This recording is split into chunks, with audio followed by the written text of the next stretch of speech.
Assalamualaikum warahmatullahi wabarakatuh. Perkenalkan, nama saya Agun Salim di channel kesayangan kita, Agun Dahlan Channel. Bagaimana kabarnya hari ini anak-anak? Baik, alhamdulillah. Guys, untuk hari ini kita akan membahas terkait dengan hukum halal dan haram pada kelas 6 semester ganjil pada kurikulum merdeka pada tahun ajaran 2024-2025. Apakah anakku semua sudah siap untuk mengikuti materi kita hari ini? Kalau sudah siap, silakan disimak penjelasan video ini. Jadi, adapun tujuan pembelajaran yang pertama adalah memahami konsep halal dan haram dalam Islam. Yang kedua adalah memahami dasar hukum halal dan haram. Ketiga, mengidentifikasi sebab-sebab halal dan haram. Keempat, jelaskan hikmah dari hukum halal dan haram.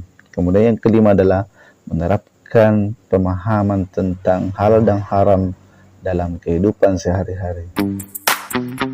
Baik, kita akan masuk di tujuan pembelajaran yang pertama terkait dengan pengertian halal dan haram. Pengertian halal menurut Kamus Besar Bahasa Indonesia, halal berarti diizinkan atau tidak dilarang atau diperoleh dengan sah. Atau secara sederhananya, halal diartikan boleh, dibolehkan, atau dibenarkan. Halal dalam pengertian umum bermakna segala sesuatu atau kegiatan yang diizinkan atau dibolehkan oleh syariat Islam untuk digunakan atau dilaksanakan. Sedangkan secara pengertian khusus, halal adalah segala sesuatu yang diperbolehkan oleh syariat Islam untuk digunakan, dikonsumsi, atau dilakukan. Sedangkan pengertian haram secara umum ialah bermakna sesuatu atau kegiatan yang tidak diizinkan, tidak dibolehkan, atau dilarang untuk digunakan atau dilaksanakan. Sedangkan pengertian khususnya, haram adalah segala sesuatu yang dilarang oleh syariat Islam untuk digunakan, dikonsumsi, atau dilakukan. Tujuan pembelajaran yang kedua adalah dasar hukum halal dan haram. Sebagaimana dalam Quran surah Al-Baqarah ayat 168 yang berbunyi, A'udzubillahi minasyaitonirrajim, Bismillahirrahmanirrahim.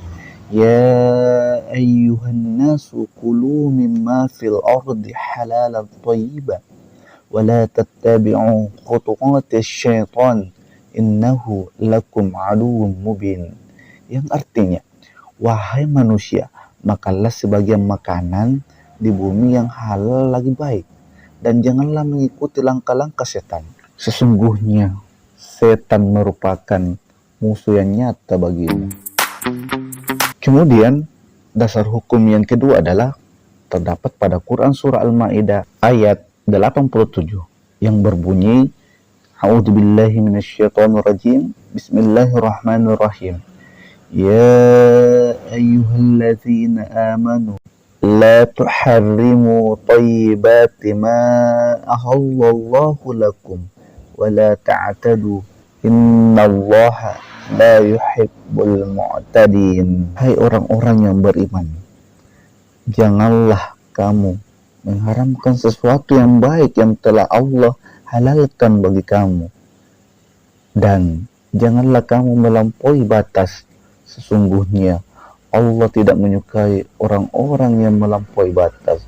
Quran surah Al-Maidah ayat 87. Dari kedua ayat di atas sangat jelas menunjukkan bahwa Allah memerintahkan kepada kita untuk memakan dan melakukan sesuatu yang halal, serta melarang kita untuk mengharamkan yang telah Allah halalkan kepada kita, serta Allah melarang kita untuk melampaui batas atau berlebih-lebihan. Tujuan pembelajaran yang ketiga adalah sebab-sebab halal dan haram. Halal dan haram bisa disebabkan oleh beberapa hal, baik zat, sifat, ataupun proses pengerjaannya. Berikut penjelasannya. Yang pertama adalah karena zat asal. Allah Subhanahu wa taala telah menetapkan sesuatu yang haram karena zat asalnya seperti bangkai, darah, dan babi. Yang kedua adalah karena sifat asal. Perbuatan atau sikap yang sifatnya buruk, jahat, seperti judi dan syirik, meskipun dilakukan dengan niat, cara serta hasilnya sebagus apapun, maka tetaplah haram. Dan yang ketiga adalah proses pengerjaan. Halal atau haramnya sesuatu bisa disebabkan oleh prosesnya, seperti proses pembuatan, pengerjaan, ataupun cara mendapatkannya.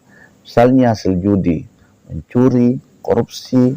Nah, ada satu contoh kasus. Misalnya kita berkunjung ke satu restoran, kemudian dia memesan ikan bakar. Namun ternyata ikan bakar dibakar dengan bekas pembakaran babi. Nah, ini bisa saja mengakibatkan ikannya menjadi haram karena tercampur dengan zat dari babi. Dan yang kedua adalah pengelolaannya yang tidak sesuai dengan syariat Islam, sehingga mengakibatkan ikan ini bisa menjadi haram. Kemudian ada kriteria makanan dan minuman halal dan haram. Pertama adalah kriteria makanan dan minuman yang halal. Pertama, tidak mengandung bahan yang diharamkan, kemudian diperoleh dengan cara yang halal. Kemudian yang ketiga adalah tidak membahayakan kesehatan.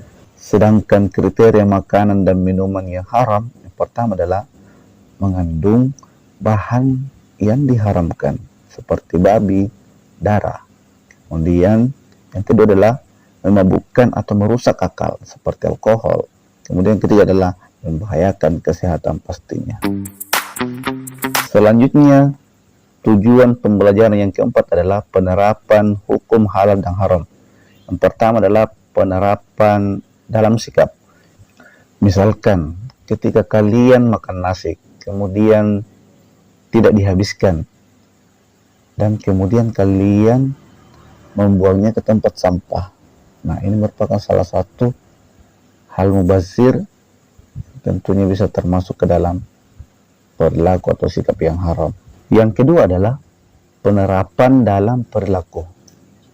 Seperti contohnya adalah membuang sampah sembarangan, termasuk perbuatan buruk atau zalim terhadap lingkungan, dan pastinya akan merugikan orang lain. Dan yang ketiga adalah penerapan dalam konsumsi. Misalkan mengonsumsi dan menggunakan barang yang halal dan meninggalkan barang yang haram, hukumnya wajib dalam Islam. Kemudian tujuan pembelajaran yang terakhir adalah hikmah halal dan haram. Yang pertama, peningkatan spiritual atau meningkatkan ketakwaan dan kedekatan dengan Allah Subhanahu wa taala. Yang kedua adalah perlindungan kesehatan, terjaganya kesehatan jasmani dan rohani. Yang ketiga, pembentukan karakter, melatih disiplin dan pengendalian diri. Yang keempat, keberkahan, mendatangkan keberkahan atau kebaikan dalam rezeki dan kehidupan. Kemudian identitas muslim, memperkuat jati diri sebagai umat Islam.